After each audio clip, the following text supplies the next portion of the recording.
Hello friends, welcome back to our channel. कैसे हो आप सब? आई होप आप सब अच्छे होंगे और आप सबकी बोर्ड परीक्षा की तैयारी भी बहुत ही बढ़िया चल रही होगी। तो आप सभी प्यारे विद्यार्थियों की रिक्वेस्ट को ध्यान में रखते हुए लेकर आ गया हूं कक्षा 10 की बोर्ड परीक्षा 2025 के लिए सामाजिक विज्ञान का एक और पेपर, जो कि आपकी कल 17 मार्च को होने वाली बोर्ड परीक्षा के लिए बहुत ही ज्यादा उपयोगी साबित होगा। और उम्मीद करता हूं कि इस पेपर में से कई सारे प्रश्न कल सेम टू सेम आपकी बोर्ड परीक्षा के पेपर में निश्चित रूप से देखने को मिलेंगे। तो आइए विद्यार्थियों, क्लास शुरू करते हैं। सबसे पहले कुछ सामान्य निर्देश दिए गए हैं, ये निर्देश आप अच्छे से पढ़ लेना। बढ़ते हैं सबसे पहले खंड ए की तरफ, जो कि आपके बहुवैकल्पिक प्रश्न से संबंधित है। पहला प्रश्न है, निम्न प्रश्नों के उत्तर का सही विकल्प चयन करके उत्तर पुस्तिका में लिखिए। प्रत्येक प्रश्न का अंक कितना है? 1 है। देखें पहला प्रश्न, भारत में वायु परिवहन का राष्ट्रीयकरण कब किया गया? भारत में वायु परिवहन का राष्ट्रीयकरण कब किया गया? तो सन 1953 के अंदर। दूसरा है, भारत में निम्न में से कौन सा दल राष्ट्रीय दल नहीं है? तो इनमें से जो आपकी शिवसेना है वो एक राष्ट्रीय दल नहीं है। तीसरा है, श्रीलंका में गृह युद्ध का अंत कब हुआ? यानी श्रीलंका के अंदर गृह युद्ध की समाप्ति कब हुई? तो इसका उत्तर होगा सन 2009 के अंदर। चौथा है, विदेशी मामले किस सूची में संबंधित विषय है? विदेशी मामले किस सूची से संबंधित विषय हैं? तो इसका सही उत्तर होगा संघ सूची। पांचवा है, धर्म को राष्ट्र का आधार मानने पर कौन सी समस्या शुरू होती है?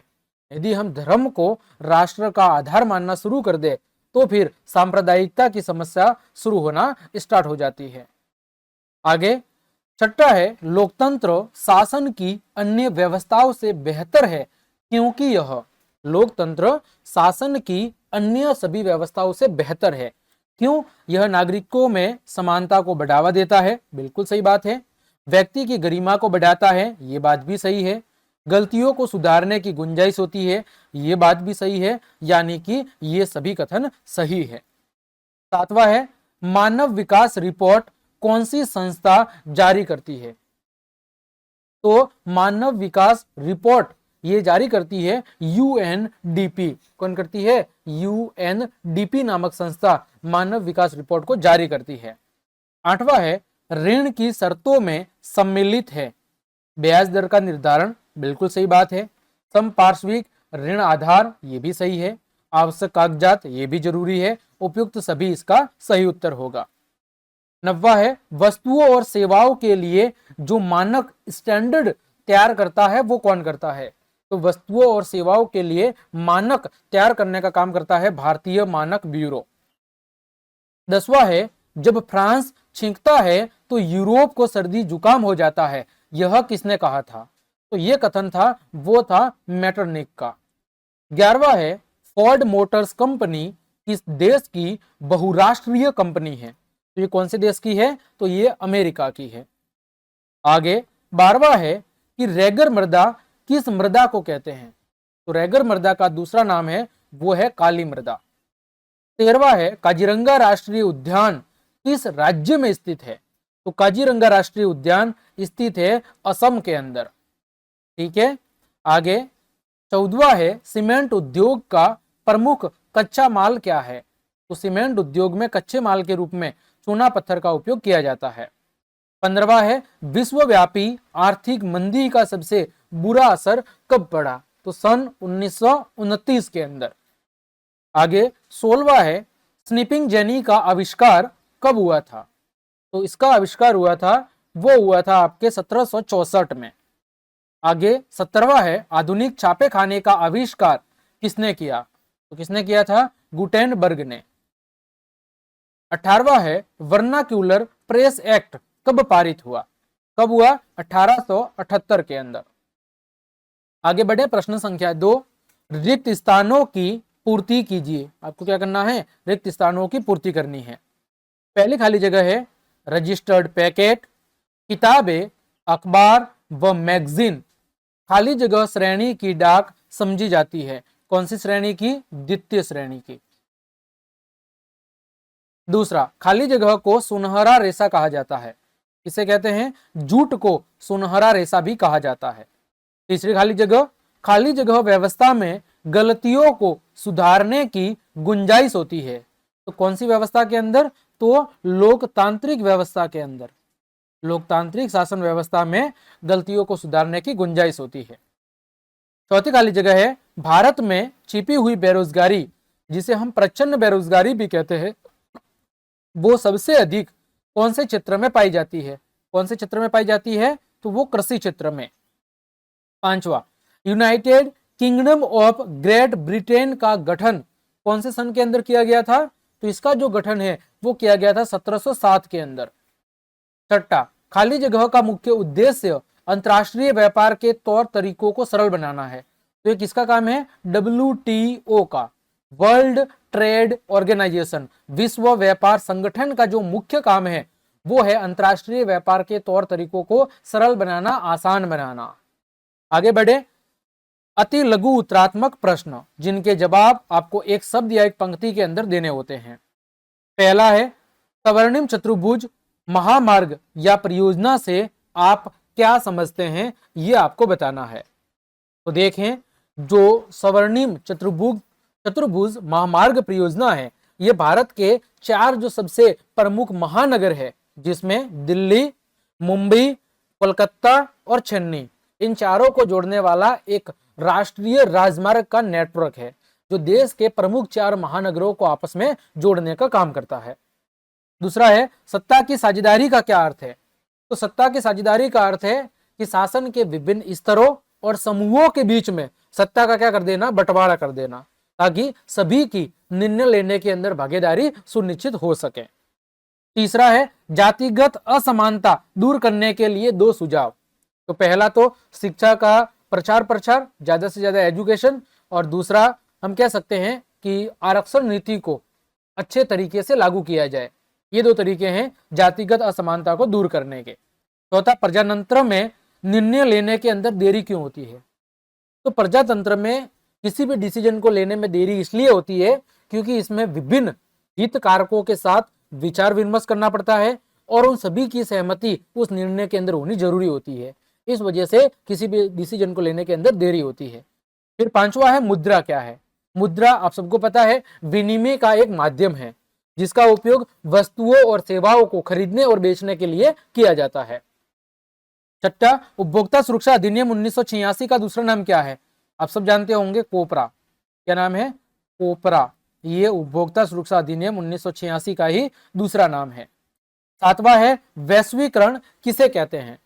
तो विभिन्न देशों के बीच में आर्थिक, सामाजिक और सांस्कृतिक एकीकरण की जो तीव्र प्रक्रिया है उसी को हम कहते हैं वैश्वीकरण। विभिन्न देशों के बीच में आर्थिक, सामाजिक और सांस्कृतिक एकीकरण की जो प्रक्रिया है उसे कहते हैं वैश्वीकरण। आठवां, प्रोजेक्ट टाइगर वन्य जीव परियोजना कब शुरू की गई थी? तो कब की गई थी? 1973 के अंदर। किस उद्देश्य से? तो बाघों को बचाने के उद्देश्य से। नब्बा है, बॉक्साइट अयस्क से कौन सी धातु प्राप्त होती है? कौन सी धातु प्राप्त होती है? एल्यूमिनियम। कौन सी धातु प्राप्त होती है? बॉक्साइट अयस्क से एल्यूमिनियम धातु प्राप्त होती है। फिर वीटो अथवा निषेधाधिकार किसे कहते हैं? तो वीटो एक ऐसा अधिकार होता है जिसमें कोई भी व्यक्ति या समूह किसी निर्णय को क्या कर सकता है? अपने अधिकारों का उपयोग करते हुए उस निर्णय को रोक सकता है। तो वीटो एक प्रकार की स्पेशल पावर या अधिकार है जिसके द्वारा कोई भी व्यक्ति या समूह किसी निर्णय को रोक सकता है। फिर कैलीग्राफी क्या है? तो कैलीग्राफी सुंदर हस्तलेखन की एक कला है। कैलीग्राफी क्या है? सुंदर हस्तलेखन की एक कला है। 12वां, आधुनिक प्रिंटिंग प्रेस का आविष्कार किसने किया था? तो जोहान्स गुटेनबर्ग ने। किसने किया था? जोहान्स गुटेनबर्ग ने आधुनिक प्रिंटिंग प्रेस का आविष्कार किया था। आगे बात करें खंड ब की, जिसमें आपके लघु उत्तरात्मक प्रश्न है। प्रश्न संख्या 4 से लेकर 13 तक, जिनके जवाब आपको लगभग 50 शब्दों में देने हैं और प्रत्येक प्रश्न कितने नंबर का है? 2 नंबर का है। देखो चौथा, चावल की कृषि का वर्णन निम्न बिंदुओं के आधार पर करना है। जलवायु और उत्पादक क्षेत्र। इस चावल की खेती के लिए जलवायु की कैसी होनी जरूरी है और इसके उत्पादक क्षेत्र कौन कौन से हैं जहां पर चावल का मुख्यतः उत्पादन किया जाता है। 5वां, बहुसंख्यकवाद को बनाए रखने के लिए श्रीलंका की सरकार के द्वारा कौन कौन से कदम उठाए गए, वो कदम बताने हैं कि श्रीलंका के अंदर बहुसंख्यकवाद को बनाए रखने के लिए श्रीलंकन सरकार ने कौन कौन से कदम उठाए थे। छठा, आपके अनुसार सांप्रदायिकता कैसे एक चुनौती है। सांप्रदायिकता किसी देश के लिए किस प्रकार से एक चुनौती है। सातवां, राष्ट्रीय ग्रामीण रोजगार गारंटी अधिनियम 2005 पर आपको एक शॉर्ट टिप्पणी लिखनी है। आठवां है, संगठित और असंगठित क्षेत्र में आपको दो अंतर बताने हैं। नौवां है, जर्मनी के एकीकरण को संक्षेप में समझाना है। 10वां, विकास के लिए धारणीयता यानी सतत पोषणीय महत्वपूर्ण क्यों है, स्पष्ट करना है। विकास के लिए सतत पोषणीय होना या उसकी धारणीयता का होना क्यों जरूरी है, आपको बताना है। 11वां, भारत में बहुराष्ट्रीय कंपनियों की भूमिका को स्पष्ट करना है कि भारत में बहुराष्ट्रीय कंपनियों की भूमिका क्या है, इससे भारत की अर्थव्यवस्था को क्या फायदा हो रहा है। 12वां, बांगर और खांदर में आपको दो अंतर बताने हैं या अंतर बताना है। बांगर और खादर में अंतर बताना है। 13वां, आयात शुल्क क्या है। आगे बढ़े खंड स की तरफ, जहां पर आपके दीर्घ उत्तरीय प्रश्न है, प्रश्न संख्या 14 से 17, जिनके जवाब आपको 100 शब्द में लिखना है और प्रत्येक प्रश्न 3 नंबर का है। 14वां देखो, भारतीय संघीय व्यवस्था की समीक्षा करनी है। अथवा में है संघवाद क्या है और संघवाद की महत्वपूर्ण विशेषताओं को बताना है। 15वां है स्वयं सहायता समूह क्या है और स्वयं सहायता समूहों की क्रियाविधि या कार्यविधि को आपको विस्तार से बताना है कि ये काम कैसे करते हैं। अथवा में निम्नलिखित पर आपको टिप्पणी लिखनी है। वस्तु विनिमय की कमियां या दोष क्या है और मुद्रा के कार्य क्या है। 16वां है बहुउद्देशीय परियोजनाओं से होने वाले लाभ और हानियों पर अपने विचार प्रस्तुत करने हैं। अथवा में यदि आप राजस्थान के अर्ध शुष्क क्षेत्र के अंदर निवास करते हैं तो वर्षा जल संग्रहण किस प्रकार आप करेंगे। 17वां है औद्योगिक क्रांति से मजदूरों पर क्या प्रभाव देखने को मिला। और इसके अथवा में दिया हुआ है अमेरिका गृह युद्ध का भारतीय कपास के निर्यात पर क्या प्रभाव पड़ा। आगे खंड द की बात करें, वो है आपका निबंधात्मक प्रश्न और उत्तर सीमा है 250 शब्द। 18वां है कि सविनय अवज्ञा आंदोलन का आपको सविस्तार वर्णन करना है। अथवा में असहयोग आंदोलन के कारणों का विश्लेषण करना है। 19 है राजनीतिक दल क्या है और दलों को सुधारने के लिए भारत सरकार के द्वारा कौन कौन से प्रयास किए गए हैं उनका वर्णन करना है। अथवा में है राजनीतिक दलों के सामने कौन कौन सी चुनौतियां हैं, उन चुनौतियों का वर्णन करना है। 20वां प्रश्न है आपको निम्नलिखित आणविक ऊर्जा संयंत्रों को भारत के रेखा मानचित्र में अंकित करना है, जिसमें तारापुर, कलपक्कम, रावत भाटा, नरोरा, इनको अभी मैं मैप के अंदर भी बताऊंगा। और अथवा में है जो खनिज क्षेत्र है उनको मानचित्र के अंदर दर्शाना है। हजारीबाग, गया, गोवा और उड़ीसा, झारखंड, लोह अयस्क पेटी। तो देखें तारापुर, कलपक्कम कहां पर है। सबसे पहले तारापुर की बात करें, यहां पर है आपका तारापुर, ठीक। फिर बात करें कलपक्कम की, तो यहां पर है आपका कलपक्कम। फिर क्या था नरोरा, नरोरा यहां पर है यूपी के अंदर। फिर था रावत भाटा, यहां पर राजस्थान के अंदर है रावत भाटा। फिर हजारीबाग, हजारीबाग कहां पर है, हजारीबाग आपका है इधर, हजारीबाग आपका है इधर, ठीक है, इधर यहां पर, इधर है आपका हजारीबाग। फिर क्या है गया, गया कहां पर है, तो गया इधर है बिहार के अंदर। फिर क्या था गोवा, गोवा इधर है। और फिर है आपका उड़ीसा, झारखंड, लोह अयस्क पेटी। तो उड़ीसा, झारखंड जो लोह अयस्क पेटी है वो आप इस तरह से कुछ बता सकते हैं इधर, है ना। यहाँ पर अलग अलग स्थान कौन कौन से हैं, तो स्थान आप लिख सकते हैं जैसे यहाँ पर नोवा मंडी, है ना। फिर इधर लिख सकते हैं जैसे मयूरभंज। फिर इधर और लिख सकते हैं जैसे तलचर। और ये कुछ स्थान है जो आपके उड़ीसा, झारखंड, लोह अयस्क पेटी के अंदर मौजूद है, जहां से लोह अयस्क का उत्पादन किया जाता है। तो प्यारे विद्यार्थियों, ये था कक्षा 10 सामाजिक विज्ञान का पेपर, जो कि आपकी परीक्षा की दृष्टि से काफी महत्वपूर्ण साबित होगा। उम्मीद करता हूं इस पेपर में से कई सारे प्रश्न कल आपकी बोर्ड परीक्षा के अंदर निश्चित रूप से छपेंगे। तो अब सभी प्यारे विद्यार्थियों से रिक्वेस्ट है कि इस पेपर को अच्छे से तैयार कर ले, ताकि आपकी बोर्ड परीक्षा की तैयारी और बेहतरीन ढंग से हो सके। तो आज के लिए इतना ही, मिलते हैं अगली क्लास में, तब तक के लिए आप सबको जय हिंद, जय भारत।